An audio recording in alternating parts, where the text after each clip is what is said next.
સુરેન્દ્રનગરથી પોરણિયા ભગવાનભાઈ આવ્યા છે. પૂજ્ય ભક્તિ વલ્લભદાસજી સ્વામીના પૂજન માટે આવશે. સાથે કિરીટભાઈ પાલધા, દિનેશભાઈ પાલધા એ પણ બહુ સેવાભાવી છે, સંતોના ખૂબ આત્મીય છે. ત્યારે પૂજ્ય ઘનશ્યામ જીવન સ્વામીના પૂજન માટે આવે. પૂજ્ય ભક્તિ વલ્લભ સ્વામી, સંત વલ્લભદાસજી સ્વામીના પૂજન માટે અમારે રસિકભાઈ જેરામભાઈ બારસિયા, ચંદુલાલભાઈ, રતિલાલભાઈ કૈલા મોરબીથી આવ્યા છે. પૂજ્ય જ્ઞાનજીવન સ્વામીના પૂજન માટે આવશે. આવો જે ભક્તોના નામ બોલાય હાજર હોય તમામ ભક્તો ઝડપથી આવશો. સદવિદ્યા માસિકના તંત્રી પરમ ભક્તરાજ અક્ષર નિવાસી મહેન્દ્રલાલભાઈ શેલત, એમના સુપુત્ર, જેમની સદવિદ્યા વિભાગની અંદર ખૂબ સારી સેવા હોય છે, અમરીશભાઈ શેલત, એ પણ સંતોના પૂજન માટે આવશે. પાછળ વિશ્વપ્રકાશદાસજી સ્વામીના પૂજનમાં જોડાશે. આપણે સૌ હૃદયના ભાવથી દરેક સંતોનો હાથ જોડી ત્યાંથી વંદના સાથે સંત પૂજન કરીએ, શ્રવણ કરીએ. વચનામૃતના માધ્યમથી મહારાજની અમૃતવાણી અને મહારાજના હૃદયના સિદ્ધાંતો શ્રવણ કરાવશે શાસ્ત્રી સ્વામી કૃષ્ણચરણદાસજી સ્વામી.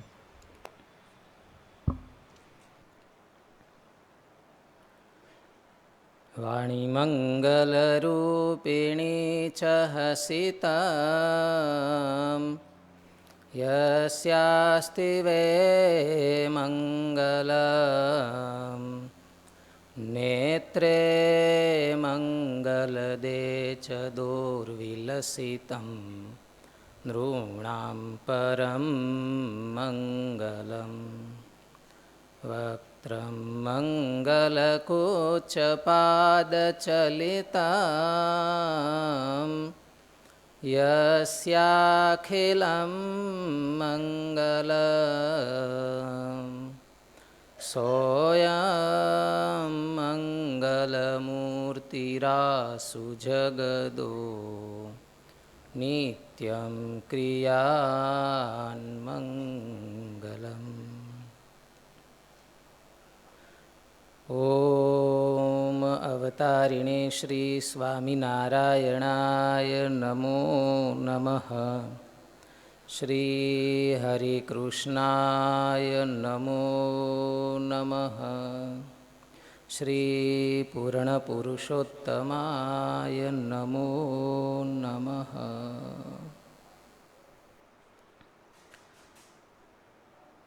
वचनामृत गढ़ड़ा प्रथम प्रकरणનું 21મું એકાંતિક ધર્મવાળાનું અક્ષરના 2 સ્વરૂપનું.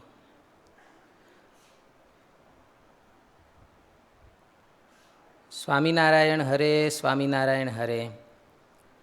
સંવત 1876ના પોષ સુધી ત્રીજને દિવસ શ્રીજી મહારાજ શ્રી ગઢડા મધ્યે દાદા ખાચરના દરબારમાં સાંજને સમયે ઉગમણે દ્વાર ઓરડાની ઓસરીએ ઢોલિયા ઉપર વિરાજમાન હતા અને કાળા છેડાનો ખેસ પહેર્યો હતો ને ધોળો ચોફાળ ઓઢ્યો હતો ને ધોળી પાગ માથે બાંધી હતી ને ઉગમણે મુખાર વિંદે વિરાજમાન હતા અને પોતાની આગળ સાધુ જાંજ પખાજ લઈને કીર્તન ગાતા હતા અને પોતાના મુખારવિંદની આગળ સાધુ તથા દેશ દેશના સત્સંગીની સભા ભરાઈને બેઠી હતી. પછી તે સર્વેને શ્રીજી મહારાજે છાના રાખ્યા ને એમ બોલ્યા જે સર્વે સાંભળો, એક વાર્તા કરીએ.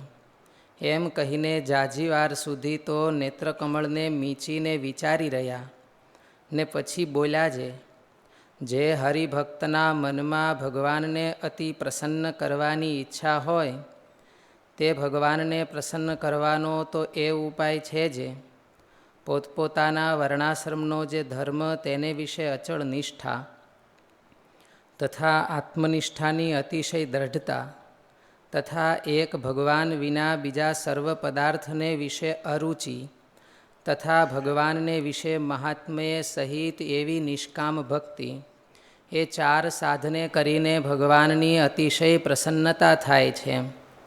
અને એ જે 4 સાધન તેને એકાંતિક ધર્મ કહીએ. અને એવા એકાંતિક ધર્મવાળા જે ભક્ત તે આ સમામાં આપણા સત્સંગમાં કેટલાક છે. અને જે ભગવાનનો ભક્ત હોય તેને ખાતા પીતા નાતા ધોતા ચાલતા બેઠતા સર્વ ક્રિયાને વિશે ભગવાનની મૂર્તિનું ચિંતવન કરવું. અને જ્યારે અંતરમાં કોઈ વિક્ષેપ ન હોય ત્યારે તો ભગવાનનું ચિંતવન કરવું ને ભગવાનની મૂર્તિ સામું જોઈ રહેવું. અને જો અંતરમાં સંકલ્પ વિકલ્પનો વિક્ષેપ થાય તો દેહ, ઇન્દ્રિયો, અંતઃકરણ, દેવતા, વિષય એ સર્વથી પોતાનું સ્વરૂપ જુદું સમજવું. અને જ્યારે સંકલ્પનો વિરામ થાય ત્યારે ભગવાનની મૂર્તિનું ચિંતવન કરવું. અને આ દેહને તો પોતાનું સ્વરૂપ માનવું નહીં. અને દેહના જે સંબંધી તેને પોતાના સંબંધી માનવા નહીં. કેમ જે આ જીવ છે તે 84 લાખ જાતના દેહને પૂર્વે ધરી આવ્યો છે.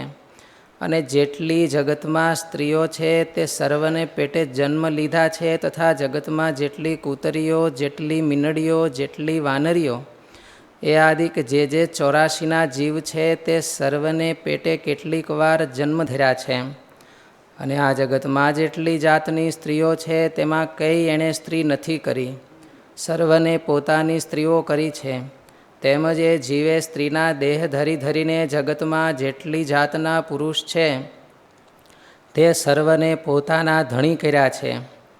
એટલા માટે જેમ એ 84 લાખ જાતના સગપણને હમણાં માનતા નથી તથા 84 લાખ જાતના દેહને પોતાનું દેહ માનતા નથી, તેમજ આ દેહને પોતાનું સ્વરૂપ માનવું નહીં. અને આ દેહના સંબંધીને પોતાના સંબંધી માનવા નહીં. ઇત્યાદિક વચનામૃત લાંબુ છે, આપણે એટલી જ વાંચન કરી વાત કરશું.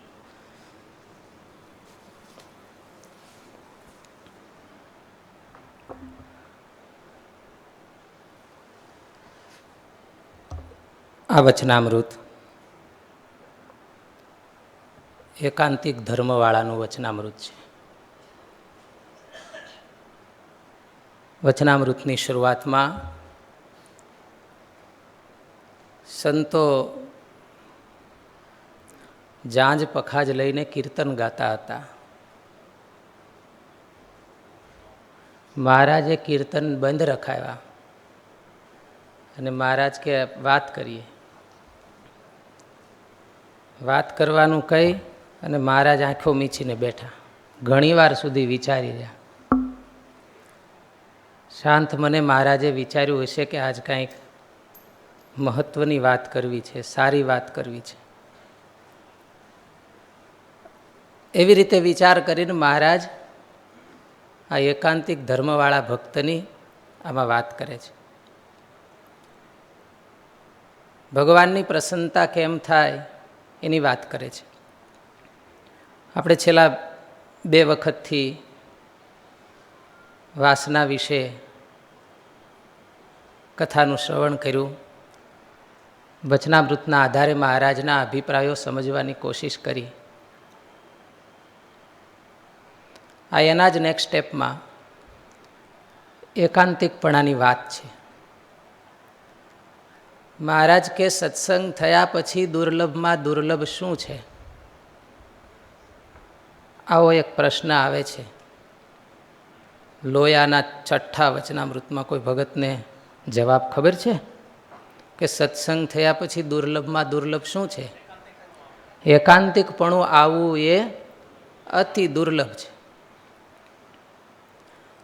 જેવી રીતે વાસના ટાળવી અને એકાંતિકપણું, એને આપણે પહેલે દિવસે વાત કરી હતી કે વાસના અને એકાંતિકપણુંને ઇન્વર્સનલી પ્રપોર્શનેટ રિલેશન છે. એક ઘટે અને એક વધે.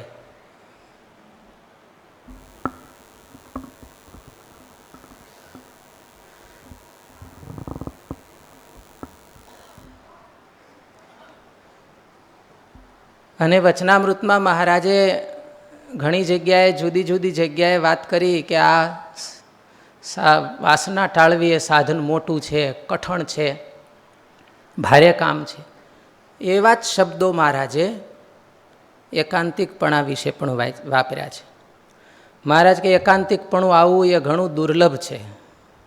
એક જગ્યાએ એવું પણ કીધું છે કે એકાંતિકપણું આવવું એ ઘણું કઠણ છે.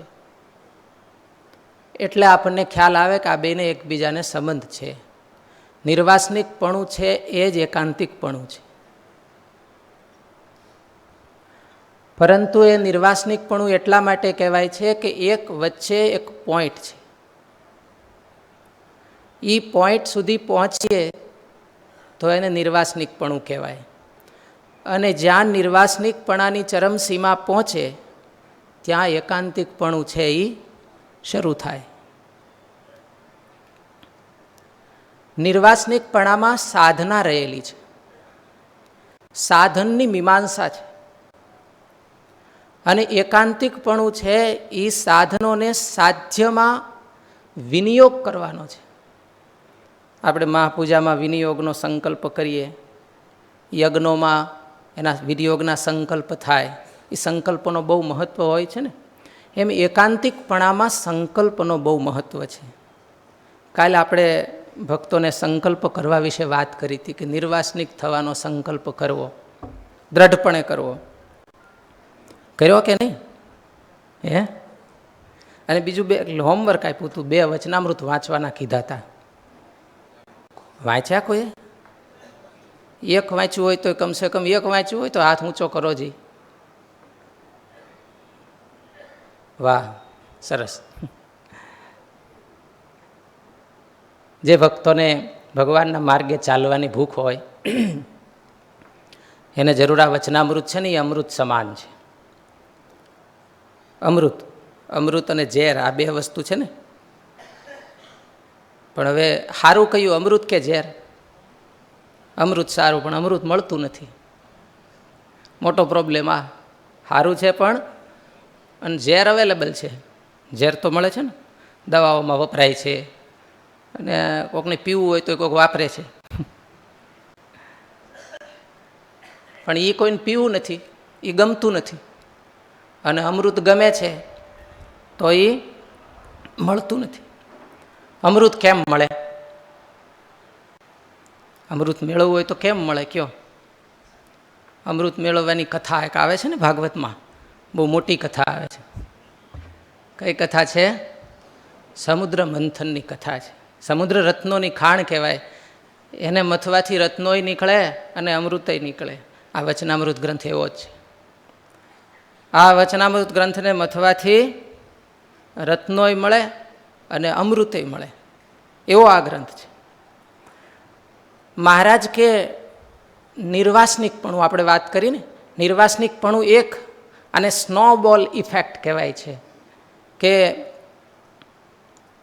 આ હિમાલય જેવા પર્વતોમાં જ્યારે ખૂબ બરફ પડે ત્યારે વાયુના વમળે વેગે કરીને એ બરફ ધીમો ધીમો ભેગો થતો જાય અને એના બહુ મોટા મોટા ગોળા થઈ જાય. નીચે તળેટીમાં ગામડાઓ હોય, એ ગામડાના માણસો બહુ તૈયાર હોય, એને ખબર હોય કે એ ગોળો બને એ ત્યાં જ એને તોડી નાખે. એની એક સીમા હોય છે, અને એ સીમાથી જો નીચે ગોળો આવે તો બધું ગામને ખેદાન મેદાન કરી નાખે અને બધું તોડી ફોડીને નુકસાન કરી નાખે. એમ આપણે જે વાસના ટાળવાનું સાધન નિર્વાસનિકપણુંની વાતો કરી, એમાં વાસના છે એ અંદરથી ધક્કો મારે છે. એમ આપણે કીધું ને, એ ધક્કાની એક સીમા છે. એ સીમાએ જો આપણે અટકી જઈએ તો આપણે એકાંતિક પ્રવેશ કરવા માટે લાયક થઈએ. પહેલો નિયમ આ છે, સ્વધર્મ. પહેલો નિયમ કયો છે? સ્વધર્મ. સ્વધર્મ એટલે મહારાજે જો ઠેઠ સુધી કીધું છે. મહારાજ કે આત્મા પણ એ વર્તતો હોય ને બ્રહ્મરૂપ વર્તતો હોય તો એણે ક્યારેય કુસંગ તો કરવો જ નહીં. મહારાજ કે સાધુ હોય એ બ્રહ્મરૂપ થયા હોય અને તોય પણ પોતાના ધર્મનો ક્યારેય ત્યાગ કરવો નહીં. ધર્મસ ત્યાજ્યો ન કૈશ્ચિત સત્સંગી જીવન, આખા ગ્રંથનો છેલ્લે એક આસાર શ્લોક છે એ છે કે ગમે એટલી ઊંચી સ્થિતિએ પહોંચ્યા હોય તોય આ ન કરવું. શા માટે? પોસાય એવું નથી એટલા માટે. તમને ન પોસાય એવું કામ તેમ કરો? હે? પોસાય નહીં ધંધામાં, એ ધંધો કરો. ખોટ આવે એવો બિઝનેસ કરો કે જે પોસાય નહીં. એમાં આ કામ એવું છે કે આપણને પોસાય એવું નથી એટલા માટે ન કરાય. પણ મજાની અને દુઃખની વાત એક એ છે કે આ જે લિમિટ આપણે કીધી ને, એ લિમિટ પહોંચે ને ત્યાં સુધી માણસ દોષોને સપોર્ટ કરતો હોય છે, અને લિમિટ વટી જાય, કાલ આપણે દ્રષ્ટાંત આપ્યું હતું, પછી એ પસ્તાવો કરતો હોય છે, ઘરે આમ થઈ ગયું. એટલે આપણા દુશ્મનોને સતત આપણે સાધન આપે રાખીએ છીએ, આપણે અંદરથી જ એને સાધનો આપીએ છીએ, અનુકૂળતા આપીએ છીએ, નિયમ ભંગ કરીએ છીએ, શિક્ષાપત્રીનું પાલન નથી કરતા અને આજ્ઞાભંગ થાય છે, મર્યાદાઓનું ઉલ્લંઘન થાય છે. આ બધું શું છે? જાણી જોઈ અને આપણા દુશ્મનને સપોર્ટ કરવાની વાત છે. આ વસ્તુ આપણને પોસાય એવી નથી, શ્રી કૃષ્ણ ભગવાનને કદાચ પોસાય. એવું વચનામૃતમાં આવે છે ને મહારાજ કે કામદેવને ભગવાને પડકાર્યો અને બધાય સાધન દીધા. શરદ ઋતુના સમયમાં કામદેવને બધાય સાધન દીધા અને કે આવી જાવ લડવા. એ કોને પોસાય? હા, એ ભગવાનને પોસાય, આપણને ન પોસાય. જો ભગવાનના ભક્તને એકાંતિક સ્થિતિ સુધી જવું હોય તો પહેલું અને પ્રાથમિક આ કન્ડિશન છે કે આ લિમિટ છે એ ક્યારેય વટાય નહીં. આ લિમિટ છે એ ધર્મની છે અને એ લિમિટ શાસ્ત્રે બાંધી છે. મહારાજ કે જેને જેટલી સમજણ હોય અને જેને જેટલો વૈરાગ્ય હોય તે ક્યારે ઓળખાય?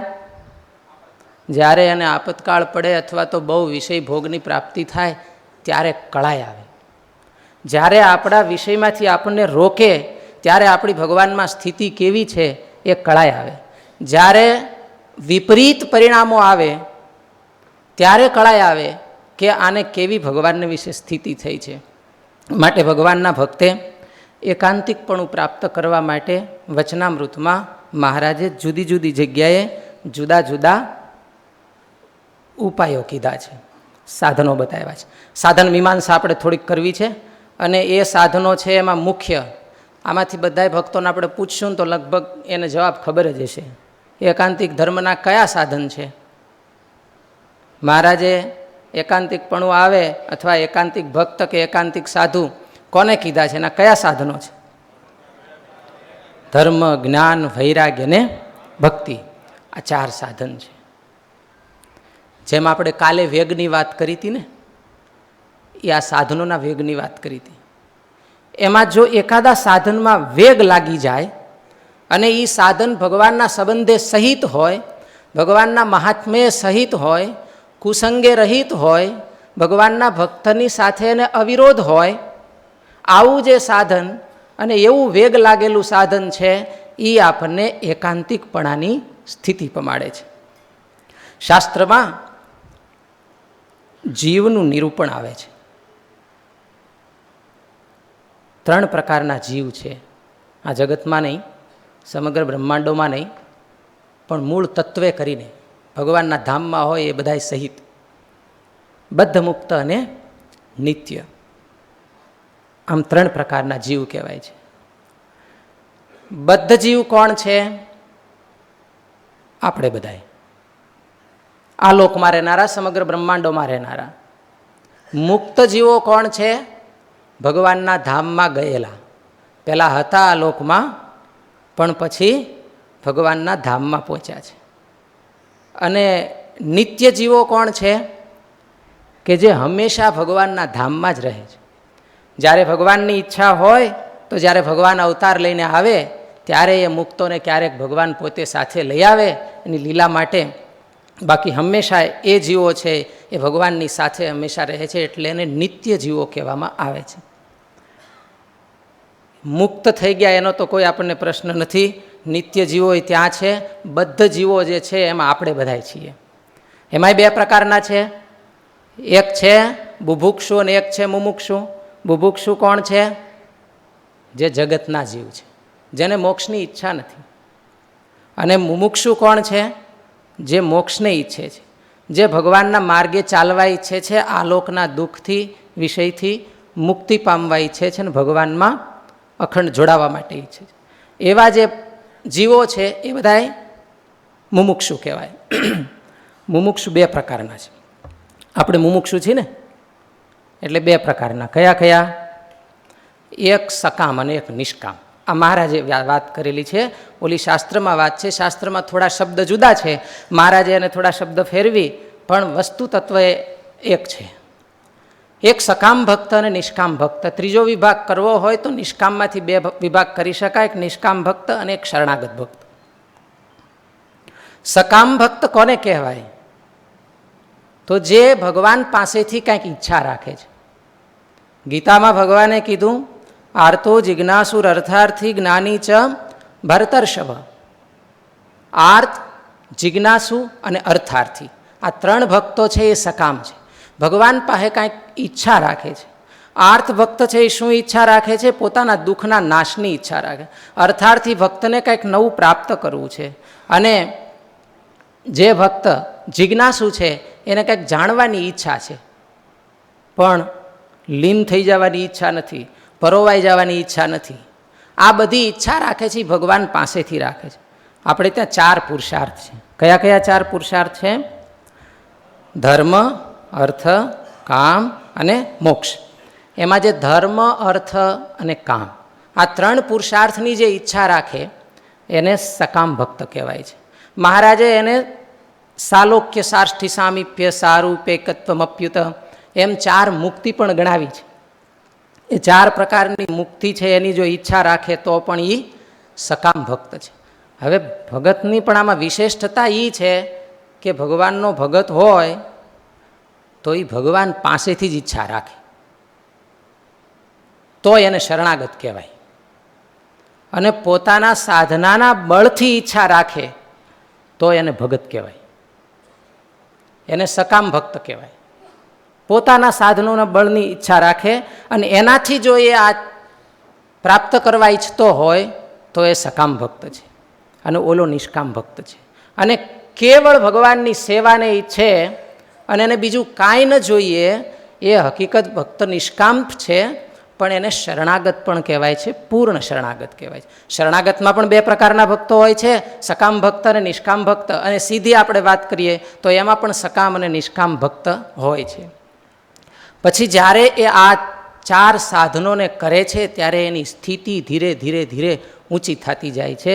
અને એ ચાર સાધનો કયા છે? ધર્મ, જ્ઞાન, વૈરાગ્ય અને ભક્તિ. પણ આ ચાર સાધનો સાથે મહારાજે અહીંયા આ વચનામૃતમાં થોડી બીજી કન્ડિશનો એડ કરી છે. કઈ? દેહને દેહના સંબંધીથી સંબંધ વિચ્છેદ. આપણને બહુ હેત છે. સૌથી વધારે હેત શેમાં છે? શેમાં સૌથી વધારે હેત? દેહમાં. વાલો શું છે? દેહ. જોજો. પછી બીજા નંબરે દેહના સંબંધી. હાવ સાચું. દેહના સંબંધી પહેલા કે દેહ પહેલો? વધારે કોણ વાલું? દેહ કે દેહના સંબંધી કે પંચ વિષય? આ જરાક આપણે ગોઠવો જોઈએ. બધા હવે પોતપોતાના મનમાં વિચાર કરો, હવે કોને હું વધારે વાલું છે. 4-5 નામ આપણે લઈએ છીએ. એક પંચ વિષય, બરોબર? કાલે આવ્યું હતું ને આપણે 5 વિષયની બધી ચર્ચા કરી હતી, જોવું, લિસ્ટ કરવું. 5 વિષય. બીજો દેહ, બીજા દેહના સંબંધી, અને હજી એક છે બોસ. બોસ જોયા છે કે નહીં? એ નોકરી કરતા હોય ને બોસ, ન કરતા હોય ને ગ્રાહકો, ધંધો કરતા હોય ને ગ્રાહકો. વાલા હોય કે ન હોય? એ ઘરેથી ફોન આવે અને ગ્રાહકો દુકાનમાં ઊભા હોય તો તમે ગ્રાહકોને પ્રાયોરિટી આપો કે ઘરેથી ફોન આવે ને પ્રાયોરિટી આપો? ઘડીક ઘડીક 2 મિનિટ પછી ફોન કરજે, જરાક કસ્ટમર આવ્યા છે, એમ કયો કે ન કયો? તો એ જેને કહેવાય, મહારાજે શબ્દ વાપર્યો છે, દેહના ભરણ પોષણ કરનારા. દેહના ભરણ પોષણ. આ બધામાંથી સૌથી વધારે વાલા કોણ છે? પ્રાયોરિટી આપણે દેવી છે. હાલો, દેહ સૌથી વધારે વાલો હોય એવું કહેનારા ભક્તો કેટલા? વાહ. પછી દેહના સંબંધી વધારે વાલો હોય એવું કહેનારા ભક્તો કેટલા? જો મુક્તો બેઠા છે ને બધા. મહારાજ કે આપણા સત્સંગમાં તો આવા કેટલા એકાંતિક છે, એવું આજ આવ્યું ને. એ કઈને દેહના સંબંધી વાલા નથી, બધા એને સાધુ વાલા છે. ખરા હો તમે. ઘનશ્યામ સ્વામી કે કાલે ખબર પડશે. સ્વામી કે છે કોણ જાજા વાલા છે. હાલો, પંચ વિષય વધારે વાલા હોય, કહેતા હોય કે પંચ વિષય વધારે, એવા જરાક હાથ ઊંચો કરો જી. પંચ વિષય વધારે વાલા હોય છે કોઈ? હા, ધીરે ધીરે ઊંચો માંડ માંડ ઊંચો કરે છે. એક થોડો. અને દેહનું ભરણ પોષણ કરનારા વાલા હોય એવો જરાક હાથ ઊંચો કરો જી. દેહનું ભરણ પોષણ કરનારા ત્રીજા નંબરની મેજોરિટી છે. જો સૌથી વધારે મેજોરિટી છે ને દેહ વાલો હોય એવા છે. અને બીજા નંબરની મેજોરિટીમાં કોણ આવ્યું? દેહના સંબંધી. નહીં, દેહના સંબંધીમાં તો કોઈ નહીં, એમાં તો 0 માર્ક હતો. કોઈએ હાથ જ ઊંચો નહોતો કર્યો. તમે આમ બેઠા છો એટલે તમને ન દેખાય, અમને બધા દેખાય. એટલે જો પંચ વિષય કોકને થોડાક વાલા છે અને ભરણ પોષણ કરનારા તો જરીક જ 2-4 જણા જ છે. એટલે આપણે અંતર તપાસ નથી કરતા, એટલા માટે કાલે આપણે અંતર તપાસ કરવાનું વચનામૃત. એમ નામ સીધા આપણે કહી દઈએ છીએ કે દેહ વાલો છે. તમે વિચાર કરો, તમારા દેહ છે વાલો હોય તો વાલું હોય એને આપણે સાચવીએ કે નહીં? તો દેહ વાલો છે તો દેહને અને સંબંધીઓને, દેહના સંબંધીનું કામ કરવાનું હોય અને તમારે દેહને હુરાવવાનું હોય કે ખવડાવવાનું હોય, એની જે કેર લેવાની હોય એ દેહની કેર લેવાની હોય અને સંબંધીની કેર લેવાની હોય. પ્રાયોરિટી કોને આપો? સાચું કહો જી. હે, તમે તો કહો છો ને અમને દેહના સંબંધી વાલા જ નથી. આપણી આ આખી ઊંધી સિરિયલ ગોઠવાઈ ગઈ. આપણે જે હકીકત ઓછામાં ઓછું વાલું છે આ 4માંથી, એને આપણે સૌથી વધારે વાલું કરી રાખ્યું. કારણ કે આપણે જોયું નથી ને અંદર. મહારાજ કે આપણે ક્યારેય તપાસ નથી કરતા. અજ્ઞાનીમાં અજ્ઞાની કોણ? પોતે પોતાને ન જોવે એ. આપણને જોતા નથી. એટલે આપણને આ 4માંથી જો પ્રાયોરિટી ગોઠવીએ તો ઓછામાં ઓછો વાલો કોણ છે? દેહ છે. એમ. અને પછી દેહના સંબંધી છે, એનાથી વધારે વાલા દેહના ભરણ પોષણ કરનારા છે. દેહના ભરણ પોષણ કરનારામાં તમે સમજો છો કે નોકરી ધંધા હાલતા હશે ને રૂપિયા આવતા હશે તો આ બધાનું ધ્યાન રહે. એટલે એનું ધ્યાન પૈસાવાળા હોય કે કંપનીવાળી હોય, શું વાલું હોય? તમને શું વાલું કહો તો ખરા? ફેક્ટરીવાળી કે પૈસાવાળા? વસંતભાઈ કહે છે બેયવાળા. બેય તો અમને ખબર જ છે. આ તો એ બેયને આમ કમ્પેર કરવાના છે. તમને બેય વાલા છે એમ અમે ક્યાં ના પાડીએ છીએ? એ તો આપણે વાત થઈ ગઈ નહીં. એ કંપની વધારવાલી, પૈસા નહીં?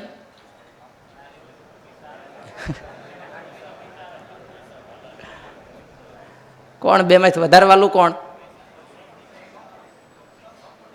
કંપની વાલી. કેટલા જણા કહે છે? જરાક હાથ ઊંચો કરો જી. બહુ થોડા. પૈસાવાળા જરાક હાથ ઊંચો કરો જી. હા, એ તો એનાથી થોડા. સમજી ગયા બધા, સત્સંગમાં આવે છે ને એટલે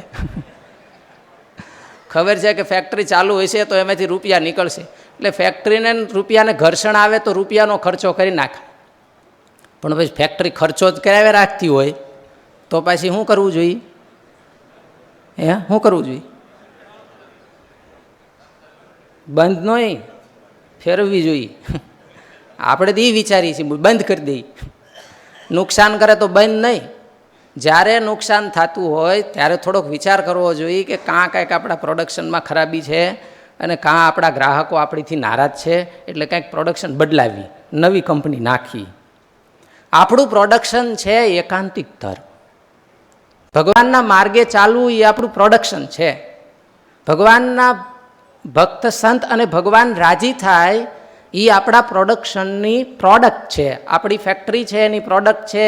તમારે ફેક્ટરીની પ્રોડક્ટ કેમ પૈસા છે, એમ આની પ્રોડક્ટ છે એ ભગવાન રાજી થાય અને ભગવાનના સંત રાજી થાય. તો આપણો પ્રયત્ન એના માટે હોવો જોઈએ. પણ હવે આજ તમને દ્રષ્ટાંતો દીધા એ બધા લૌકિક છે ને, એને આને બેને આમ બહુ વિરોધાભાસી માર્ગ છે કે આને ઓછું કરો પ્રાયોરિટીમાં, ત્યારે જ આ પ્રાધાન્ય થાય છે. મૂળ પ્રશ્ન પ્રાયોરિટીનો છે કે આપણે પ્રાયોરિટી ઘડતા નથી ક્યારેય, કે કઈ વસ્તુને આપણે પ્રાયોરિટી દેવી જોઈએ, મુખ્ય કયું. અને એકાંતિક ધર્મ છે શબ્દનો જ અર્થ એ છે એક અંતિક. પછી ગમે એ સાધન હોય, એ સાધન દેહ ભાવ નિવારણના હોય કે પછી ભગવાનના ભક્તિ સંબંધી હોય, સેવા સંબંધી હોય, એ બધાય સાધનનો અંત ક્યાં આવવો જોઈએ? ભગવાનમાં આવવો જોઈએ. પણ આપણે બદલી જાય છે. નક્કી નથી કરી રાખ્યું હોતું એટલે રસ્તા બીજે વયા જાય છે. ઘણીવાર આમ નક્કી ન કરી રાખ્યું હોય ક્યાં જવું તો ગાડી કઈ જગ્યાએ વહી જાય એનું કાંઈ નક્કી નથી હોતું. એટલે એકાંતિક ધર્મ આપણને પ્રાયોરિટી શીખવાડે છે. આ એકાંતિકના જે વચનામૃતો છે એનું થોડુંક વાંચન કર્યું તો એને ઉપરથી એવું દેખાય છે અખંડ અનુસંધાન. એકાંતિક ધર્મ એટલે શું? બોલો જી ભક્તો. અખંડ અનુસંધાન. બોલો, ફરીને બોલો જી. અખંડ અનુસંધાન. અખંડ અનુસંધાન. યાદ રાખજો શબ્દ. આપણે થોડો ફેરવો છે. મહારાજે કીધો છે, વાપર્યો છે, પણ મહારાજે મુખ્ય અખંડ વૃત્તિની વાત કરી છે. સાંભળી છે ને? અખંડ વૃત્તિ અને અખંડ અનુસંધાન બેયમાં થોડોક ફરક છે. અખંડ વૃત્તિ છે ને એ ઇન્દ્રિયો અંતઃકરણની સીધી વૃત્તિ ભગવાનમાં છે, ડાયરેક્ટ. મહારાજ કંઈ કઠણ સાધન છે, ખાલી કઠણ નથી, પણ હું કીધું કઠણમાં કઠણ છે. કઠણ તો આય છે, એકાંતિકપણું પામવું એ કઠણ છે, વાસના ટાળવી એ કઠણ છે, ભારે કામ છે, દુર્લભ છે અને અઘરું છે. મહારાજે અખંડ વૃત્તિને કઠણમાં કઠણ સાધન કીધું અને અખંડ અનુસંધાન છે એ કઠણ છે, પણ ફળ પ્રાપ્તિમાં બહુ જાજો ફેર નથી. અખંડ અનુસંધાન રાખવું જોઈએ. જો મહારાજે કેવી વાત કરી, ધર્મ, જ્ઞાન, વૈરાગ્ય અને ભક્તિ આ ચારેય સાધનો એ એક એક સાધનો છે અને એક એક વિશેષણો પણ લાગે છે. કારણ કે આપણે સીધું માની લઈએ, કાલ આપણે નથી થોડીક પ્રેક્ટિસ કરાવી છેલ્લે કે ભાઈ છોકરા છે એ આપણી સંપત્તિ નથી, પણ સંસ્કારી છોકરા સંપત્તિ છે. એમાં ચારેય સાધનોને એક એક વિશેષણ છે. ધર્મ છે એનું વિશેષણ છે આત્મનિષ્ઠા, વૈરાગ્ય છે એનું વિશેષણ છે અનાસક્તિ ભાવ, જ્ઞાન છે એનું વિશેષણ છે નિર્લેપ ભાવ, ભગવાનની ભક્તિ છે એનું વિશેષણ છે મહાત્મયુક્ત ભક્તિ. આવી રીતે ચારેય સાધનો છે. એમાંય પણ આપણા સંતોએ ગુણાતીતાનંદ સ્વામી અને ગોપાળાનંદ સ્વામીએ એનું બહુ વિશ્લેષણ કર્યું છે કે ધર્મ છે એનું સ્વરૂપ શું છે, ધર્મ છે એનું કારણ શું છે, ધર્મ છે એ કેવી રીતે ઉપજે છે અને ધર્મ છે એનું ફળ શું પ્રાપ્ત થાય છે. એવી રીતે જ્ઞાન, વૈરાગ અને ભક્તિ. મહારાજે તે આમાં વિશેષ જુદી જુદી જગ્યાએ બતાવ્યું છે. પ્રથમના 47મા વચનામૃતમાં ભક્તો આ એક હતા વચનામૃત વાંચજો, વાંચી અને એને મેળવવાનું છે. બહુ ઇઝી અને સરળ વચનામૃત છે, જેમાં મહારાજે ખાલી બાહ્ય એક્ટિવિટી બતાવી છે કે જો આ એક્ટિવિટીમાં આપણને રુચિ અને રસ હોય તો આપણે આનું અંગ છે. તો એ અંગના માધ્યમથી આપણે ભગવાનનું મહાત્મ્ય જાણી અને વેગ લગાડવાનો છે. એમાં ચાર મહારાજે વચનામૃતમાં જે ચાર અંગ બતાવ્યા છે, ધર્મ, જ્ઞાન, વૈરાગ્ય અને ભક્તિ. એમાં ધર્મવાળા હોય એને કેવું ગમે? ધર્મવાળા હોય એને બ્રહ્મચર્યાદિક ધર્મ પાલન કરવું ગમે, મંદિર વાળવું ગમે, ભક્તની સેવા કરવી ગમે, આવું બધું બાગ બગીચા મંદિર કરાવરાવે આવું બધું એમાં લખ્યું છે ને. તો એ શું છે? એનું સાર તત્વ એ છે કે ધર્મવાળા જે અંગવાળા હોય એને ભગવાન અને ભગવાનના ભક્તને મદદ કરવી ગમે. આ અનુસાર ખ્યાલ આવ્યો? ભગવાન અને ભગવાનના ભક્તને મદદ એટલે સેવા કરવી ગમે. હું કાંઈક એવું કરું કે ભગવાનને ભગવાનના ભક્તને મદદરૂપ થાવ, મારું કરેલું કાર્ય એની કંઈક સેવામાં કાંઈ આવે. આ ધર્મનું તત્વ છે. બીજું ભક્તિ છે. તો ભક્તિમાં શું કીધું મહારાજે? કે એને ભગવાનના મનુષ્ય ચરિત્રો છે એ ગમે. ભગવાનના જે મનુષ્ય સ્વરૂપ છે એની સિવાય બીજે વૃત્તિને એ ધારી શકે નહીં. તો એમાંય ભગવાનના મનુષ્ય ચરિત્રની વાત કરી છે, આમાંય ભગવાનની સેવાને વાત કરી છે. ભક્તિને આપણે સેવા પણ કહીએ છીએ, છતાંય આ બે અંગવાળામાં ફેર છે. ધર્મના અંગવાળાને હેલ્પ કરવાની, ઉપકાર કરવાની, પણ કેવળ ભગવાનના ભગતને ઉપકાર કરવાની, તો એકાંતિક ધર્મમાં આવે. બાકી જો બીજાને ઉપકાર કરવાની આપણને ઈચ્છા હોય તો એ એકાંતિક ધર્મનું લક્ષણ નથી, એ લૌકિક ધર્મનું લક્ષણ છે. અને એ પણ એક પ્રકારનો ધર્મ છે અને સુખી થવા માટેનો જ ધર્મ છે, પણ એ લોકનો છે. પણ ભગવાનના ભગતને જ કેવળ ઉપયોગી થવાની ઈચ્છા હોય, ભગવાનને જ કેવળ ઉપયોગી થવાની ઈચ્છા હોય તો એ ધર્મ છે એ એકાંતિક ધર્મ છે. એનું એક પાઠ છે. ભક્તિમાં અને આમાં બેમાં એ ફરક છે, ભક્તિમાં એને પ્રગટ સાકાર ભગવાનનું જે સ્વરૂપ હોય એની વિશે એને લગાવ છે અને આસક્તિ છે, એટલે એ સિવાય એ બીજું કાંઈ કરી શકતા નથી, એની એ લગ્ની છે. જ્યારે વૈરાગ્ય અને જ્ઞાન એ બેમાં નિર્લેપ ભાવ અને નિર્દોષ ભાવ, વૈરાગ્ય છે એનું સાર છે એ નિર્દોષ ભાવ છે. લક્ષણો તો વચનામૃતમાં લખ્યા છે, એ આપ વાંચશો તો ડિટેલમાં ખ્યાલ આવશે. અને જ્ઞાન છે એનો સાર છે એ નિર્લેપ ભાવ છે, કે આપણામાં નિર્લેપ ભાવ આવે, ભગવાનને નિર્લેપ જાણે, આપણામાં નિર્દોષ ભાવ આવે, ભગવાનને પણ નિર્દોષ જાણે. આ બધા સાધનો છે. એમ જેમ આ વાત કરી એવી રીતે આપણે અખંડ વૃત્તિ અને અખંડ અનુસંધાન, અખંડ અનુસંધાન બોલો જે ફરીને એકવાર, અખંડ અનુસંધાન, બેમાં થોડો ફેર છે, એ બેને ધ્યાન રાખવાની જરૂર છે. અખંડ અનુસંધાન છે ને એ બધાય રાખી શકે, અખંડ વૃત્તિ કદાચ બધાય ન રાખી શકે, એ બહુ કઠણ છે.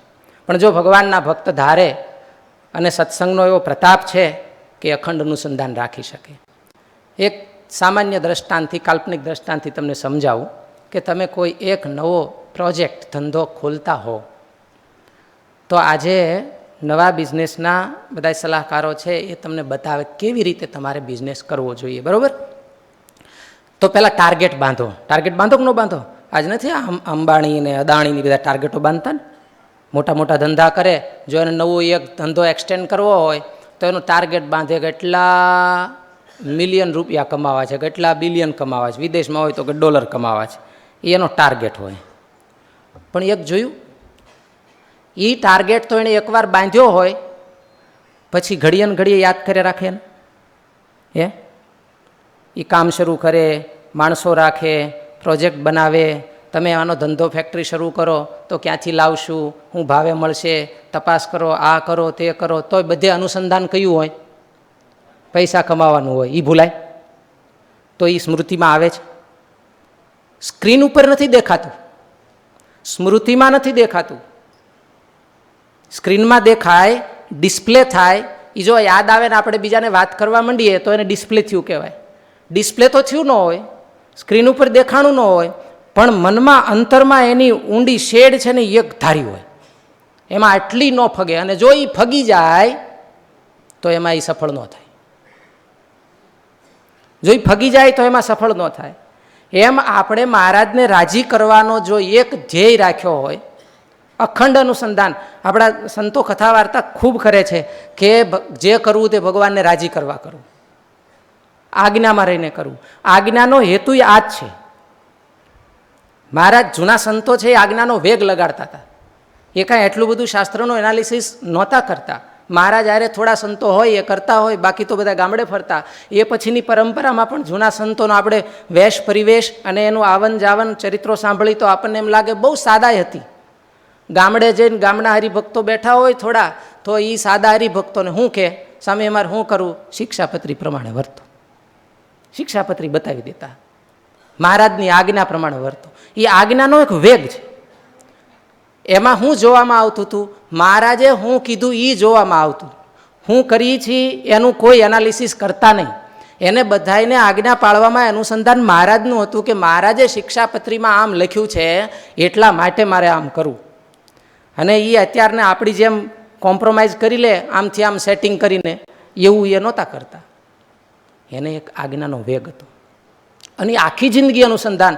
ઘણા એવા ચરિત્રો છે આપણા સંપ્રદાયમાં કે કોઈક સંતો એક વસ્તુ કહીને ગયા હોય કે તારે આમ કરવું, અને આખી જિંદગી સુધી એમ કરે, અને અંતે મહારાજ એને જેમ એકાંતિક ભક્તને પોતાના ધામમાં તેડી જાય ને, એવી જ રીતે ભક્તોને મુક્તોને સાથે લઈને મહારાજ પોતાના ધામમાં લઈ જાય.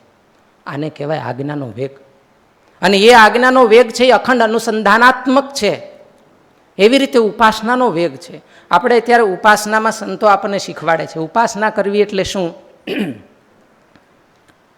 ઉપાસનાનો સીધો અર્થ થાય ભગવાનની બાજુમાં બેહવું. જો હરખા બરોબરના બાજુમાં બેઠા હોય ને તો બરોબરના ગુણ આવે, અને બરોબરના બાજુમાં ન બેઠા હોય તો બરોબરના ગુણ આવે નહીં. આપણે ઓલું કહે છે ને કે કાળિયા પાસે ધોળિયો બેહે તો વાન ન આવે તો હાન તો આવે. એમ મહારાજનું તત્વ જુદું છે ને આપણું તત્વ જુદું છે. પણ આપણે એની પાસે બેહી વાન ન આવે પણ હાન તો આવે, પણ પાસે બેહવું પડે અને હામું બેહવું પડે. વાહો રાખીને ઊંધું નહીં બેહવાનું, અડધું નહીં બેહવાનું, પૂરેપૂરું બેહવાનું. પૂરેપૂરા હામાં બેહીએ ને તો કાંઈક આવે. ઉપાસનાનો અર્થ જ એ છે. ગાંધીજીની બાજુમાં જવાહરલાલ નહેરુ બેહતા કાયમ, બરાબર ને? ફોટા હોતા જોયા છે. અને જવાહરલાલ નહેરુમાં અમુક ગુણો ગાંધીજીના આવ્યા ને અમુક હાવ ન આવ્યા. શું કામ ખબર છે? એવું શું કામ થયું? બહારથી બેહતા હતા, અંદરથી ન જ બેહતા. એટલે બહારના ગુણો આવી ગયા, અંદરના ન આવ્યા. સમજાણું? એમ આપણે અહીં સત્સંગમાં મહારાજની ઉપાસના કરીએ અને જો બહારથી કરીએ ને તો ખાલી બહારના ગુણો આવે, બધા તાળીયું પાડે એવા ગુણો આવે કે ઓહો ફલાણા ભગત છે એને તો 3-3.5 કરોડ મંત્રનો જપ કર્યો, ફલાણા ભગત છે આટલી માળા કરી, ફલાણા ભગત છે એ તો એટલા બધા મહારાજને સંભાળે, ફલાણા ભગત છે એ તો આટલા વચનામૃતના પાઠ કરે છે, એટલું આ કરે છે. આ બધું શું છે? બાહ્ય ગુણો છે. એને ન કરવા એવું નહીં, એને તો કરવાના જ છે. એના માધ્યમથી તો અંદર જવાય છે. આપણે વચનામૃત સમજવું હોય તો શબ્દ છે એ માધ્યમ છે, વચનામૃતના શબ્દો છે એ માધ્યમ છે. એને ધારી રાખીએ તો જ મહારાજનો અભિપ્રાય આપણને સમજાય, નહીંતર સમજાય નહીં. પણ એનું ઊંડું તો ઉતરવું જોઈએ, થોડુંક આમ ઘર્ષણ તો થવું જોઈએ. તમારે કપડું સાફ કરવું હોય તો આજ તમારે ઘરે મશીનો આવી ગયા છે, મશીનોમાં કપડાં નાખી દો અને પાવડર નાખી દો તો કપડું ધોવાઈ જાય. પાણી નાખી દો કપડું સાફ થઈ જાય?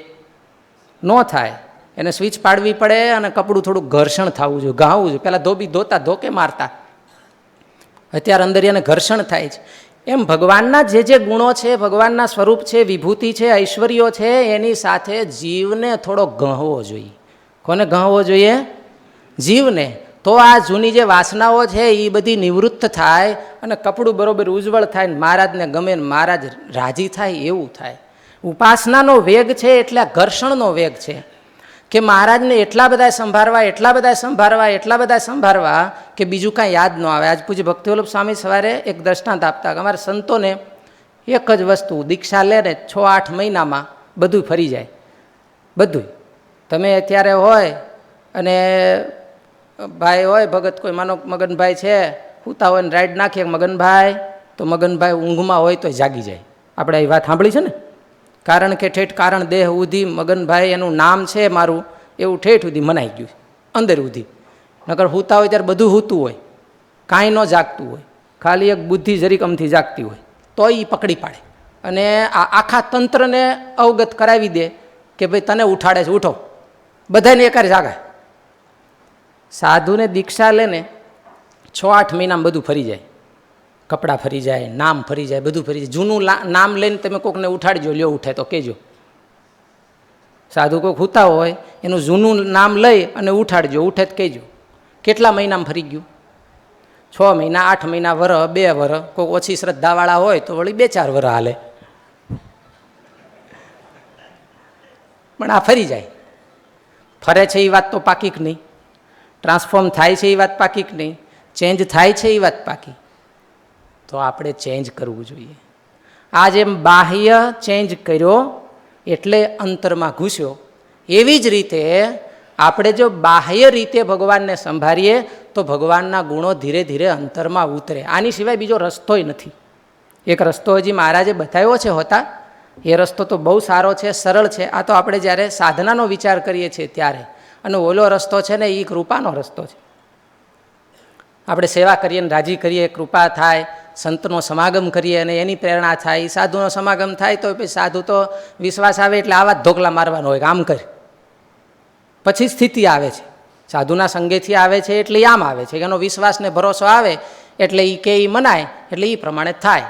તો એવી રીતે આ જે ભગવાનને સંભાળવાની ઉપાસના છે, આપણે મહારાજની મૂર્તિના વાઘા સંભાળવા, તિલચીનો સંભાળવા, મહારાજના ચરિત્રો સંભાળવા, મહારાજની કથા સંભાળવી, વચન અને ધ્યાન મહારાજના સ્વરૂપ સંબંધી હોય અથવા મહારાજના કથા સંબંધી હોય.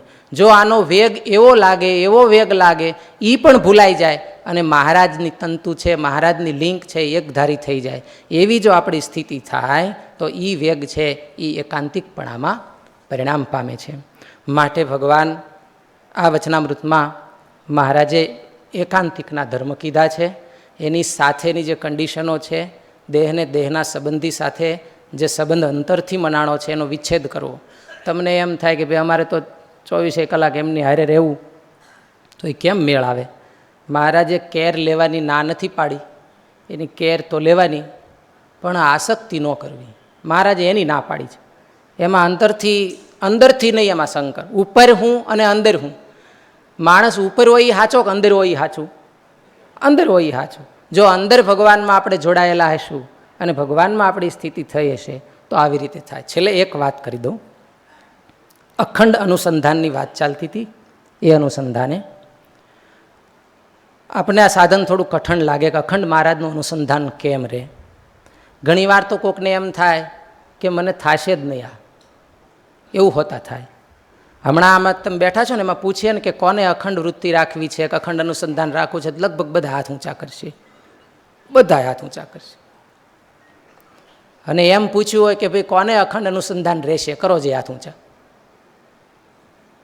કરો.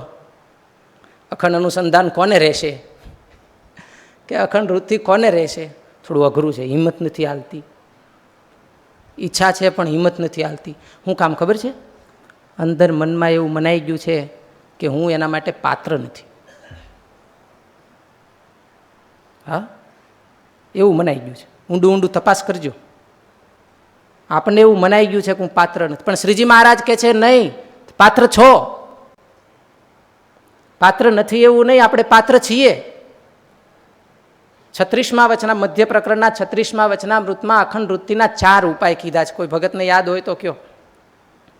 4 કયા કયા ઉપાય મહારાજે કીધું છે? હે, હાલો હું કહું. એક તો ચિત્તને ચોંટવાનો સ્વભાવ હોય, બરાબર? કોના ચિત્તને ચોંટવાનો સ્વભાવ નથી? જરાક હાથ ઊંચો કરો જી. કોના ચિત્તને ચોંટવાનો સ્વભાવ નથી? મહારાજે એમ કીધું છે 4માંથી એક હોય ને તોય અખંડ વૃત્તિ રહે. એટલે એલિજિબિલિટી નથી, આપણે યોગ્ય પાત્ર નથી એવું તો મૂકી જ દો, મનમાંથી કાઢી જ નાખો. પાત્ર તો છીએ. પ્રશ્ન ઈચ્છાનો ને સંકલ્પનો છે. સંકલ્પ નથી કરતા આપણે, ઈચ્છા નથી કરતા. મહારાજ કે જેને ચિત્તને ચોંટવાનો સ્વભાવ હોય એને ભગવાનમાં અખંડ વૃત્તિ રહે. બીજો પ્રકાર કીધો છે. શું કીધો છે બીજું? ભય. કે જેને બીક લાગતી હોય, જન્મ મરણની, લખ 84ની, નરકની. ન લાગતી હોય હાથ ઊંચો કરો જી. કરો હાથ ઊંચો. બીક ન લાગતી હોય જન્મ મરણની હાથ ઊંચો કરો. જમની બીક ન લાગતી હોય તો હાથ ઊંચો કરો. હા જો ખરા હો. જમની નથી લાગતી પણ જન્મ મરણની લાગે છે. જન્મ મરણ ટાણે કોઈ ન ઊંચો કર્યો. જમની વાત આવી તો 2-3 નીકળ્યા. પાત્ર છીએ આપણે. આનો અર્થ એમ નથી કે આપણે ભયભીત છીએ, બીક લાગે છે. આનો અર્થ એ છે કે આપણે અખંડ અનુસંધાનના કે અખંડ વૃત્તિના પાત્ર છીએ. આપણે એ કરી શકીએ એમ છીએ. બીજા પણ મહારાજે 2 ઉપાય કીધા છે. એમાં કદાચ આપણે બધા બેસીએ ન બેસીએ. એક મહારાજે કીધું શૂરવીરપણું, કે જે શૂરવીર હોય એનાથી ઇન્દ્રિયો અંતઃકરણ થરથર ધ્રુજે. એ બીજે ગયા હોય ને, ઘણા અમારે બાપુ હોય કે દરબારું હોય ને, એના ઘરમાં મોટેરા હોય એનું રાજ હોય. એનો છોકરા કે બૈરાઓ એ આડગુવળું વર્તન ન કરીએ, કે વર્તન કરે ને તો આની આંખ ફરે ને ત્યાં ઓલાને તો પરસેવો વળી જાય. એવા હજી હોતા પરિવાર હોય છે ઘણાય. એટલે એ શૂરવીર કહેવાય. શૂરવીર હોય તો એના ઇન્દ્રિયો અંતઃકરણ આઘા પાછા થાય ને તો થઈ ન શકે. આ ભગત એને ગમે એમ કરીને એક હાંકલ મારે ને ત્યાં તો બધા સીધા બીન ભાગી જાય. એવાને હોતા અખંડ વૃત્તિ રહે. અને મહારાજે છેલ્લું સાધન કીધું છે એ વૈરાગ્યનું છે. વૈરાગ્યનું ઉત્પન્ન થવાના તો કારણ છે એ તો કાં ચટકી લાગે ને કાં ચૂક લાગે અને કાં વળી જ્ઞાન થાય બહુ લાંબા સમયે ધીરે ધીરે અનુભવ થતા થતા અને એની ખૂબ દઢતા કરે તો એને વૈરાગ ઉત્પન્ન થાય. આવા વૈરાગ ઉત્પન્ન થવાના મહારાજે કારણો બતાવ્યા છે. પણ એ બે સાધન છે એમાં કદાચ આપણી એલિજિબિલિટી રાઈટ ના હોય ન હોય એવું બને. શૂરવીરપણું કોઈને હોય, કોઈને ન પણ હોય, અને વૈરાગ છે એ પણ કોઈને હોય અને કોઈ પણ ન હોય. કદાચ સંતો બની ગયા હોય ને સાધુ થઈ ગયા હોય તો બધાને વૈરાગ હોય એવું ન પણ હોય. માર્ગે ચાલ્યા છે, ધીરે ધીરે થાય. પરંતુ ઓલા બે ન હોય તો કયો? આપણી પાસે બે એલિજિબિલિટી છે. બેમાંથી એકય જો સિદ્ધ થાય તો ભગવાનના સ્વરૂપમાં અખંડ વૃત્તિ રહે. અખંડ ભગવાનનું અનુસંધાન તો કમસે કમ રાખી શકીએ. ભલે અખંડ વૃત્તિ રાખવી કઠણ છે. પ્રસંગ છે ને, મને સંતનું નામ યાદ નથી, મહારાજને કંઈક પગ દબાવતા તો મહારાજ રાજી થાવ, વરદાન માગો તો મહારાજ પાસે માગ્યું. શું કીધું? કે મહારાજ અખંડ વૃત્તિ રહે.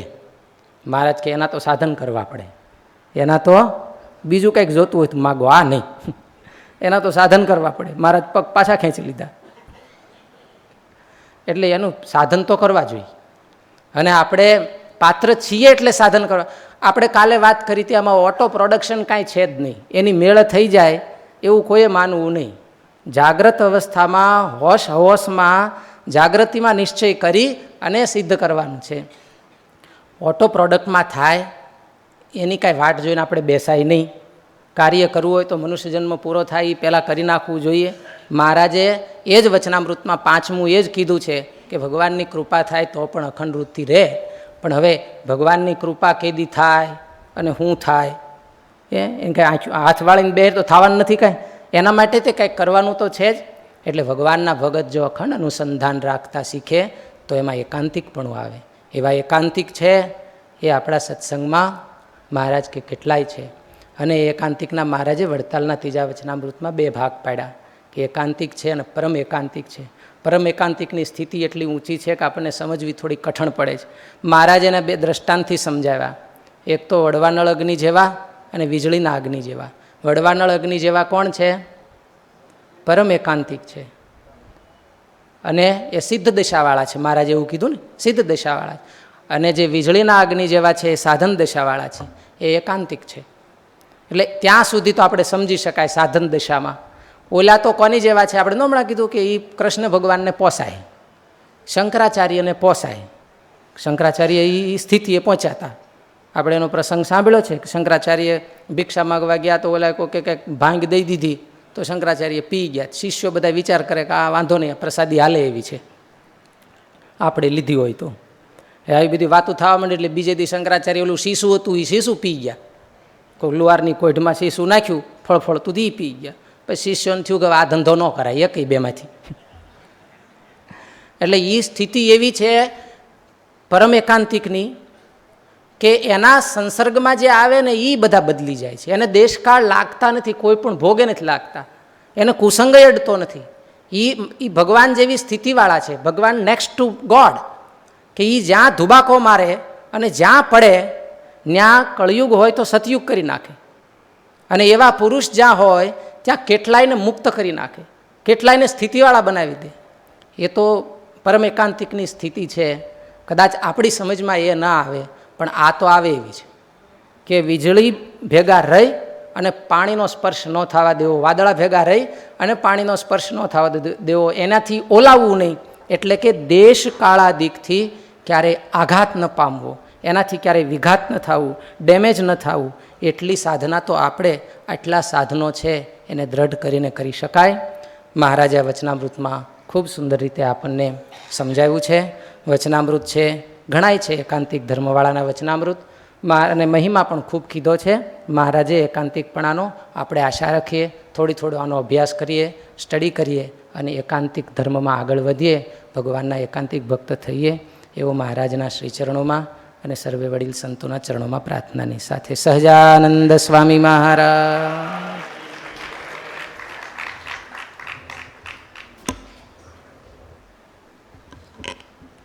શાસ્ત્રી સ્વામી કૃષ્ણચરણદાસજી સ્વામીએ